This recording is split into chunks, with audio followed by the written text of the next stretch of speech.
परमेश्वर भला है। और आज एक चीज़ जो हम बताना चाहेंगे कि परमेश्वर ठट्ठों में नहीं उड़ाया जा सकता। हम में से कई बार हम लोग क्या करते हैं कि हम कहते हैं कि हम परमेश्वर से प्रेम करते हैं, लेकिन अपने चरित्र से, अपने रहन सहन से, अपनी बातों से क्या हम परमेश्वर का प्रतिरूप दिखाते हैं? नहीं। यानी कि क्या है कि हमने परमेश्वर को जानने के बावजूद भी उसके योग काम ना किया। ये रोमियो 1 उसका 21 वचन।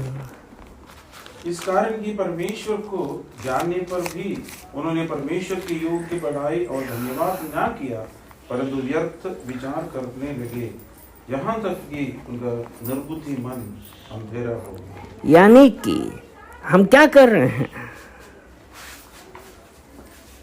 कि हमने परमेश्वर को जानने के बावजूद भी उसका यो कार्य ना किया। यही लिखा है ना कि परमेश्वर को जानने पर भी उन्होंने परमेश्वर के योग्य बड़ाई और धन्यवाद ना किया। जब हम परमेश्वर को जानते हैं तो हम क्या काम कर रहे हैं? आज हमारे लिए ये जरूरी है कि हम क्या कर रहे हैं। हम एक तरफ बोलते हैं कि हम परमेश्वर को जानते हैं, लेकिन फिर हम क्या कर रहे हैं? ठट्ठों में उड़ा दे रहे हैं। क्योंकि इसीलिए गलाती 6 उसके साथ में यही लिखा है, धोखा ना खाओ, परमेश्वर ठट्ठों में नहीं उड़ाया जाता है, क्योंकि मनुष्य जो कुछ बोता है वही काटेगा। शैतान तो हमेशा हमसे यही कहता है ना, अरे कोई बात नहीं। लेकिन हम आज यहाँ पे जो कुछ बोएंगे, इस जीवन में जो कुछ बोएंगे, हो सकता है आज आपको ना पता चले, लेकिन जब हम इस यहाँ पे इस धरती पे, अभी जो हम लोग गा रहे थे कि ये जीवन 2 दिन का, यानी कि इसके बाद हम कहाँ यहाँ से उठा लिए जाएंगे।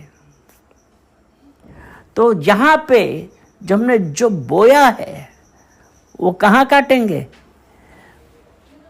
परमेश्वर के पास। अब ये हमारे ऊपर है कि हम किसके राज्य में रहना पसंद करते हैं, क्योंकि मनुष्य जो कुछ बोता है वही काटेगा। और उसका 8 वचन, गलातियों 6 उसका 8 वचन कहता है, क्योंकि जो अपने शरीर के लिए बोता है वो शरीर के द्वारा विनाश की कटनी काटेगा। हम अपने क्षणिक सुख के लिए क्या कर रहे हैं?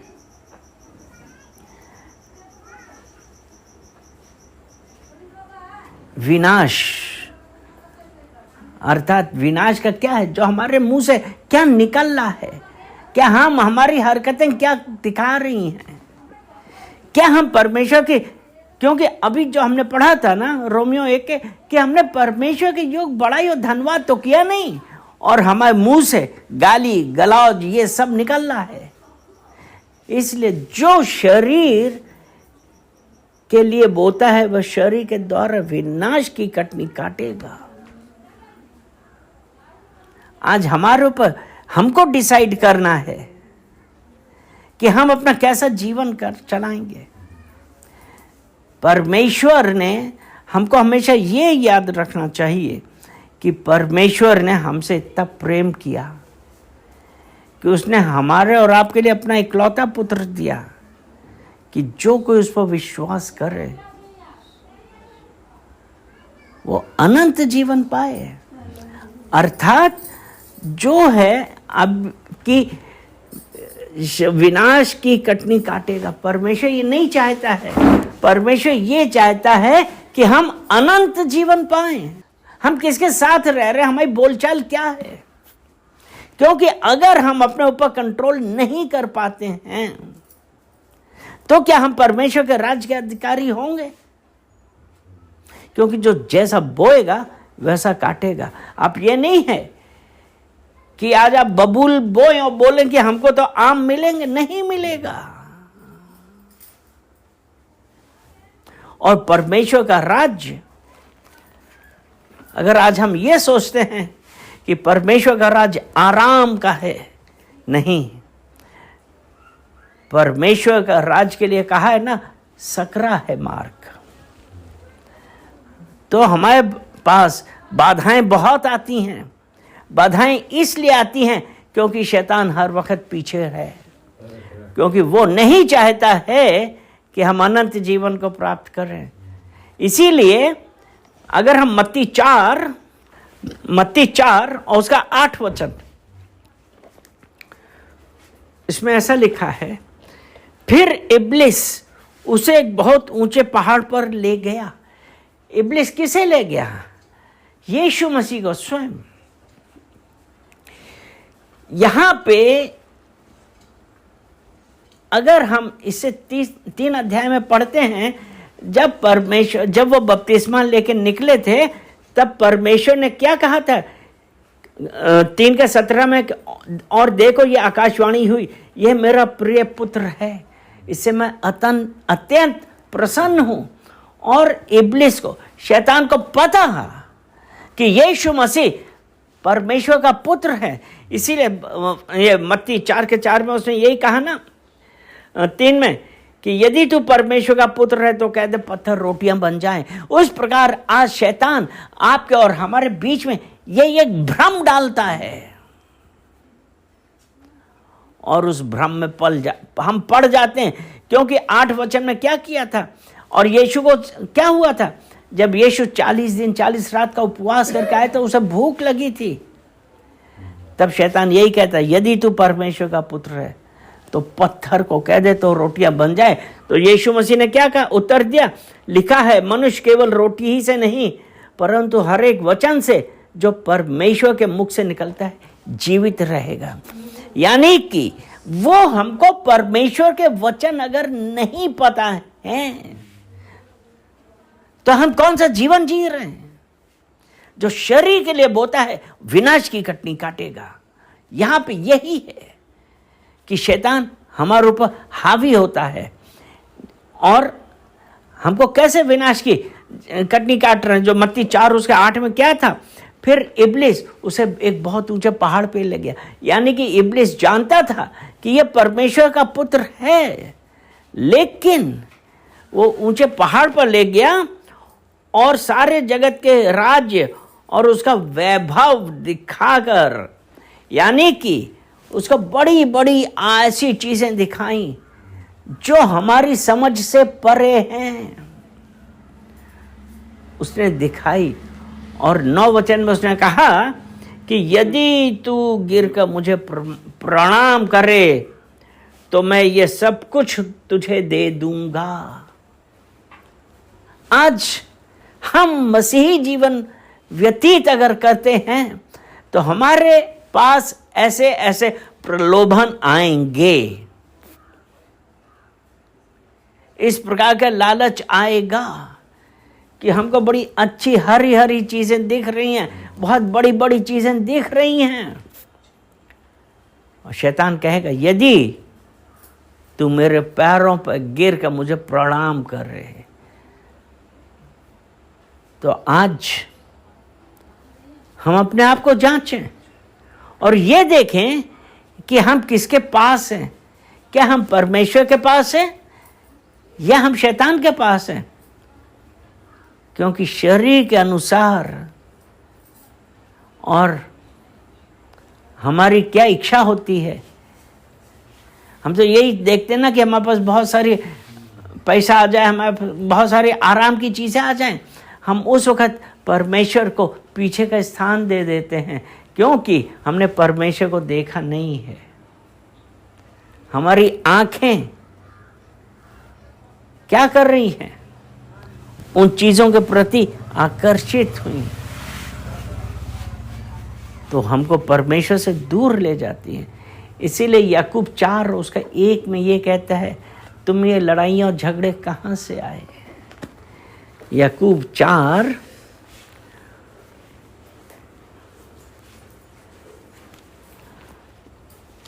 और 1 वचन यही कहता है, तुम में लड़ाइयाँ और झगड़े कहाँ से आ गए?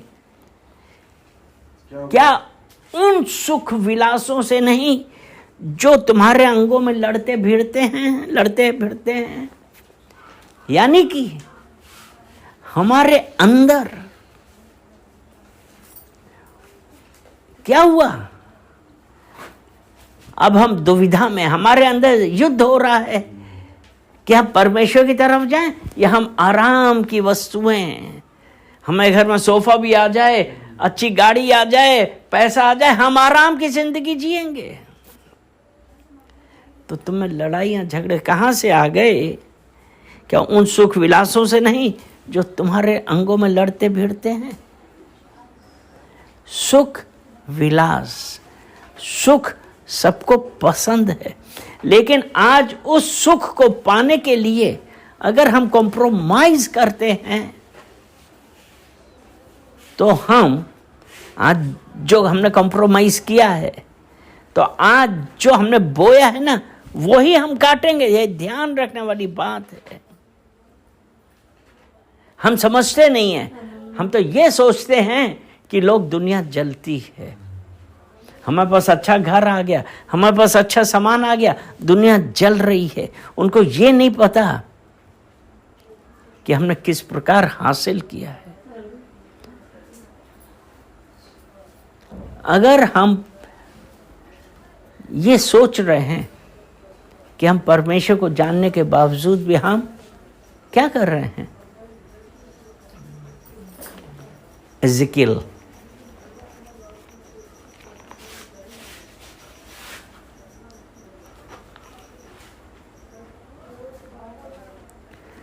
एज़ेकिएल 33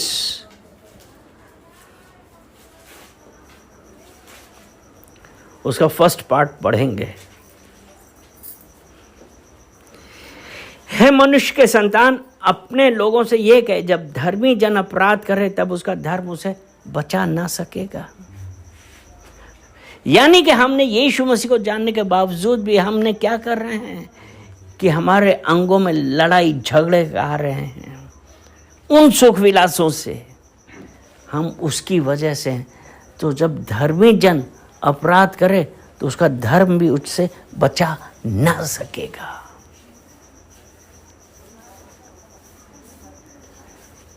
ये गलतफहमी है। शैतान यही कहता है, अरे छोटा ही से तो झूठ बोला, तो छोटी ही से तो चोरी करी, छोटी ही से तो लड़ाई करी है, छोटा ही से तो गाली बकी है, अरे कुछ नहीं होगा। लेकिन वो परमेश्वर का वचन कहता है कि धर्मी जब हम अपराध करें तो उसका धर्म भी उसे बचा ना सकेगा। इसलिए हमारे अंदर हमको एक बात याद कर लेनी है, बिल्कुल अपने दिमाग में, अपने हृदय में बैठा लेनी है कि हमको जितनी भी लालच आए, दिया जाए, कुछ भी किया जाए, लेकिन हम परमेश्वर के मार्ग से अपने आप को अलग नहीं करें, चाहे जितनी रुकावटें आ जाएं। आज हमारे ऊपर है, आज हमारे ऊपर है कि हम परमेश्वर के मार्ग, हम जीवन के मार्ग में जा रहे हैं कि हम नर्क के द्वार में जा रहे हैं। हमारे ऊपर है हम क्या सोच रहे हैं, क्योंकि उसने यही लिखा है ना, उसका धर्म बचा ना सकेगा। और जो 13 वचन है, यदि मैं धर्मी से कहूं कि तू निश्चय जीवित रहेगा, यहां पे यदि मैं धर्मी से कहूं तू निश्चय जीवित रहेगा, और वह अपने धर्म पर भरोसा करके कुटिल काम करने लगे, तब उसके धर्म के कामों में से उसका किसी का स्मरण ना किया जाएगा, और जो कुटिल काम उसने किए हों वह उन्हीं में फंसा हुआ मरेगा।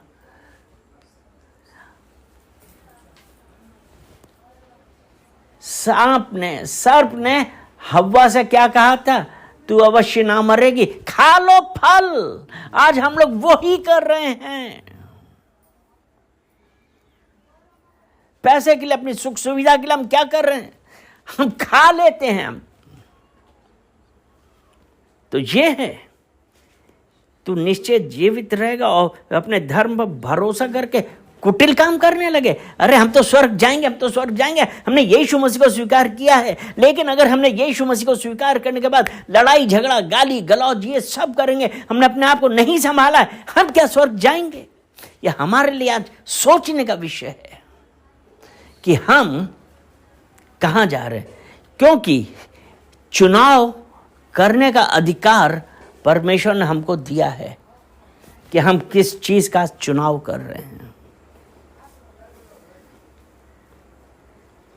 आज परिवारों में यही एक बहुत बड़ी बात है, और हम यीशु मसीह का परिवार है। हालेलुया। हम अपने आप को बदलें और कहें, परमेश्वर, हम जो भी कुछ किया है, जो हमने सोचा है, बोला है हमारे शरीर के, क्योंकि इसीलिए 1 कुरिन्थियों 3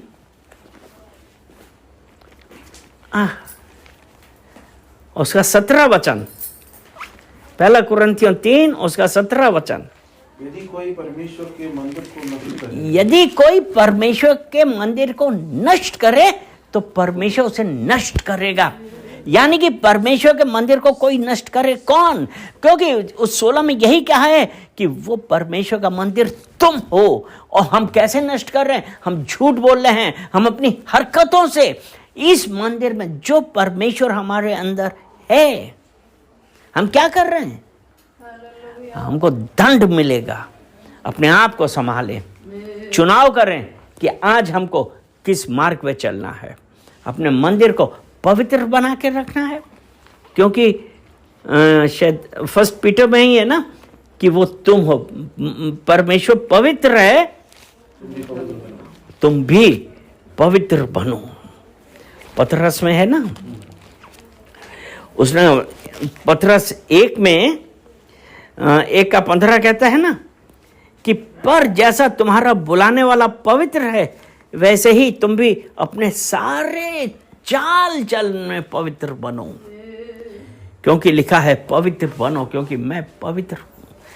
सारे चाल चलन में हम डिसाइड कर रहे हैं कि आज हमको क्या करना है,